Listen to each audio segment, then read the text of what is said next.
నాకు ఇవాళ స్కూల్కి వెళ్ళాలని లేదు. ఏం చేద్దాం అబ్బా? ఐడియా. అమ్మా కడుపు నొప్పి, అమ్మా కడుపు నొప్పి. ఏమైంది నాన్న? మా బాగా కడుపు నొప్పిగా ఉంది, ఇవాళ నేను స్కూల్కి వెళ్ళలేను. అది కాదురా.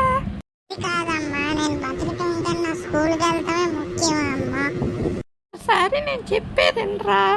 నేనేం వెళ్ళానమ్మా, నీ కాలు పట్టుకుంటా. ఒక్కరోజు ఇంటికాడుండి రేపు నుంచి వెళ్తాను స్కూల్కి. ఏమైంది? నానొచ్చాడు, యాక్టింగ్ డాన్సాలి. నాన్న నాకు కడుపు నొప్పిగా ఉంది, నేను స్కూల్కి వెళ్ళలేను. ఇలా ఇంటికాడ ఉండు, ఎలాగో సండేనేగా. నువ్వు సండే కదా, స్క్రిప్ట్ పక్క. ఎగ్జిబిషన్కి తీసుకెళ్ళి బొమ్మలు కొనిపిద్దాం అనుకున్నా. ఇప్పుడు హాస్పిటల్కి తీసుకెళ్ళి పిర్ర మీద ఇంజెక్షన్ చేపిస్తా.